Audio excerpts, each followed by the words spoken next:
Meanwhile, we're back once again with Superintendent Tim Everett from the Pennfield Schools, back with us after a visit a few months ago. Tim, welcome back. Thank you. Thanks for having me. Thanks for the time today. Boy, there was a question out there on August 2nd for Pennfield, largely a facilities improvement question on the ballot, more than $8 million.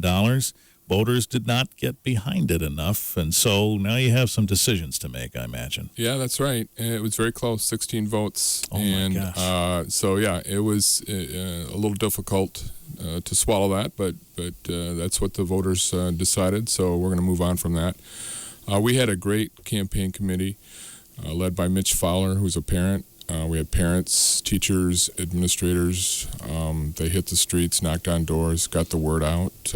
So they're a little disappointed after hard work and stuff, but we're going to move on. Was there a notion that you picked up as to why it might have gone this way? Well, no. I think there's a lot of different little things that we heard, but that's part of the process that we're going to do now. Okay, yeah. We just met last night, the board, Buildings and Grounds Committee. So what we're going to do is we're going to, first of all, we're going to get the official election results, find out where people voted in our community, how they voted, and then probably do a little bit of a survey and just get the word out there, try to find out what people's thoughts are officially. We've heard little rumors here and there that people didn't like this or like that, but we want to get some things down that, why people voted the way they did, or why people may not have showed up to vote and things like that. So that's kind of the next step. Yeah, this presumably would be good information. Were you to circle back and try this again, what you find out could influence how that looks. Absolutely. Yeah, we if we want to go out again, we have to make a decision, and probably be by mid-November that the board will decide. We really have three options. One is not to go out again and look at our budget and see what we can take care of within our budget, although most of the things we asked were things that we needed help with, so those things are still there. As I've told people, even if you vote down a bond proposal, it doesn't mean the things that we're asking for go away. They're still there. So the board is going to have to look at that. What are our needs still? And so one option is to not go out again. The other option is to, if we do go out again, listen to what people say and maybe change the proposal a little bit, take some things off, and see. And that's kind of what we're at now, is kind of looking to find out that. Or we could go out with the same proposal and try again and see if we can pick up a few more votes. So those are kind of the options that we're going to be looking at. And we'll talk more about how this affects the state of Pennfield buildings and things of that nature when we come back in a minute on WBCK. WBCK, we're here with Superintendent Tim Everett of the Pennfield Schools. 16 votes ended up putting an $8.25 million bond request for Pennfield on the no side of things on August 2nd. Boy, votes count, don't they? They do. They do. Man, very, very close. So what was your intention with this particular infusion of money? You were going to use it for a number of things. Yeah, this has been as I talked last time, a 2-year process of our strategic planning. We went through a whole list of needs that we have, and then kind of whittled them down to where we thought we needed some help from the community. Part of that was some of our buildings. We have an elementary building that was Dunlop Elementary that was at one time the high school and then the middle school. Well, it's an elementary now, and it really was never converted to an elementary. So we have some very large rooms that were science rooms, and then we have some very small rooms. So part of that was to move some walls and make some rooms a little bit bigger so that we could have enough room for instruction in the classrooms. Plus, that would add some rooms. We have some teachers on carts in that building, and so we would have added a few rooms there. Our media centers have not been updated in a number of years. Our middle school media center has a lot of original carpets and things like that. So that really needed a big upgrade. We had some traffic things that we were going to look at. We're kind of Dunlop Elementary is an example that wasn't really designed with a bus entrance, and so we were looking at that. Plus Purdy Elementary, North Elementary, some updates there. And we talked before our HVAC system. I know you've talked to other schools. That's a big issue. Yep. Ours is over 15 years old. We weren't going to renew the whole thing, but we have a lot of things that we have to do to that, and specifically some high energy needs that could cost savings. That is, put in a system that can talk to each other, that we can control rooms through remotely, and try to keep a balance there, which we think in the long run could save some money. So, and then we had some athletic facilities. We haven't really done a lot with our football field and our track field and lacrosse field in a long time. We have a very old concession stand, very old press box. So we were looking at doing some improvements there too. So a combination of a lot of different things that we felt we needed some help with. Now, a lot of that sounds reasonable, but I don't know if it's super urgent. Is there something when you look at that list and you say, boy, we've got to have this in the next couple of years? Yeah, I think that's what we're going to be looking at the board level, and trying to say if because now, of course, if we go out to election again, we're moving things down the road, because even if you went out in an election in the spring and you won, you're still looking at construction being delayed another year or so until things. So yeah, that's exactly what we're going to do now. We're going to take that whole list and say, are there some things urgently that we need that we're going to have to start budgeting for now? Is there some things that we can wait on? But I think that we did a good job over that 2 years of we had a longer list than that. We really kind of narrowed that list down to what we felt were our strong needs right now, and help the community. So, but we will definitely look at that and see what our next steps are.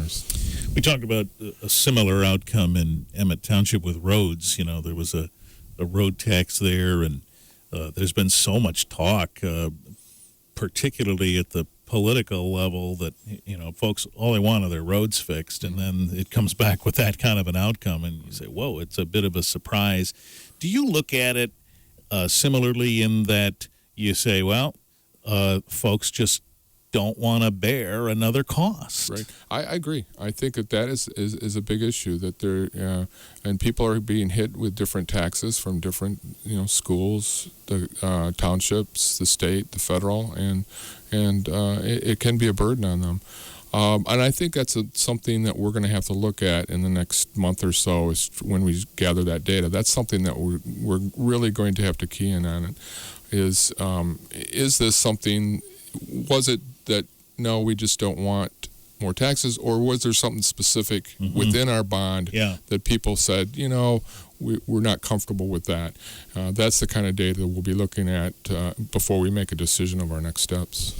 We're talking with Tim Everett, Superintendent at Pennfield Schools. Back in a minute with more, including some chatter about the rapidly approaching new school year. It's just around the corner. We'll get to that in just a second.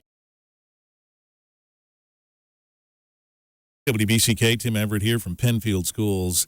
So it's interesting. You wish you could find out, short of the actual voting day, the way people feel, or maybe if they don't like a certain part of the proposal or something, that there's a way to know that clearly. That's tough, isn't it? It is tough. And like I say, this has been a 2-year process, and we had a lot of community events, and we had surveys and stuff. So we thought we had a pretty good pulse of what the community could support, and maybe we still do. That's where we're at now. We're just trying to find out what happened and what we think the community can support or not support. So How does this make you feel budget-wise? I mean, can you look at your budget and say, yeah, it's possible we could eke some things out of there to pay for some of these things? Sure, we could look and see if we could eke some things out and pay, but most of these things were fairly big-ticket items. Now, if we decide that, we're not going to go out to vote, what would probably be, it would be a long-term plan, that we're not going to be able to do a lot of these things within a year or two or even 3 years. We're probably going to have to come out with a longer plan to address some of these issues. Which in some of them are, like you said, we have to address could be immediate, that we have to really move on a little bit more quickly. So that's kind of, again, where we're at right now is kind of looking at and assessing that. So, do you look across the state or across the country and try and network with districts about the same size who've gone through this too and say, how do you guys handle it? I mean, is there an association like that? Well, there are associations. There's an administrative association, and there's the Calhoun County, through the CISD, the superintendents meet on a regular basis, and that's been good for me. It's been to bounce some ideas off them. We also actually hired a consultant and a construction consultant and an architect to help us through this process. When we went out to election a few years ago that failed quite handily, we tried to do it on our own, and this time the board decided let's get some help. So they've been through this process too, but both winning and losing elections, and so they're kind of helping us through the process of kind of assessing where we're at next. So. It's nice to have that professional, broad view of things to try and get some notion for what's next. So here comes the school year. When's the first day? September 6th. All right. Yeah. What do you see in this coming year that might be new, different, or the same? Well, we're always excited for a new year. We are trying a few curriculum ideas here that we're going through. We're focused on our obviously our writing, our reading, our math programs. We've tried some different things at different grade levels. We've had some success, so we're looking forward to continuing that. We've had some retirees this year, and a few teachers that have left for a number of reasons, mostly because they wanted to relocate with their families. So we're going to have quite a few new staff this year, which is exciting for us to have some new staff in the buildings. And the administrators have done a good job of finding some top-notch people. So that'll be new and will be exciting. It's always exciting at the beginning of the year to see the kids come back and the teachers come back, and we're looking forward to it.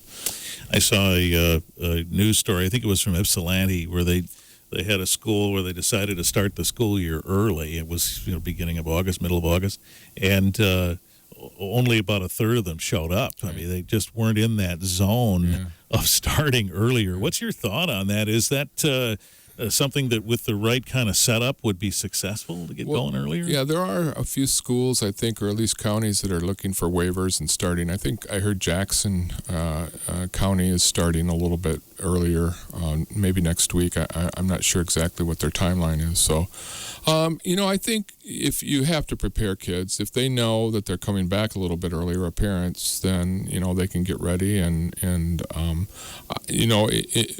personally, in my years of service, I would like to see us do something different. I think that long stretch of summer is too much. It's just a long time for kids to be out of. And parents do a good job, and we had a summer program this year, so we tried to make sure that the kids are doing something and out there and reading and writing and doing some math. But I think it's just too long of a stretch. The state's kind of tied our hands with that start after Labor Day kind of thing. But if they're going to make some moves, I certainly would appreciate it. So.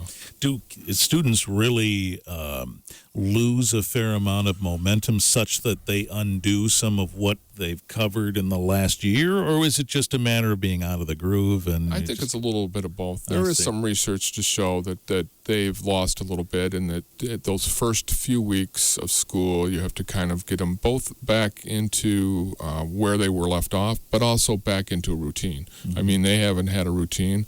A lot of them have slept in, and their clock, the biological clock, I guess, is a little bit off. So it takes a little bit of time for us to get the kids back in the groove, and both do make sure that we have them up to speed of where we left off last year. Our teachers do a fantastic job at doing that. But I think that it would be helpful if we didn't have such a long break. But we'll see what the state goes with that. That was another story I saw, I think, just yesterday, floating around on social media. If you want your kids to get up on time for school, start them on the early-to-bed routine now. Yes, absolutely. Absolutely. I would recommend that. Yeah. Because it's that a Tuesday morning on September 6th going to be an early morning for some of them. And like I said, it takes them a little bit to get back into that groove. They get tired in the day, and they're used to their summer routine. But after a while, our teachers do a good job of making sure they get back into that routine, and we go from there. Well, we'll stay in touch as you sort out what comes next in Pennfield. All right. Thank you. Thank you, Tim Everett, Superintendent, Pennfield Schools.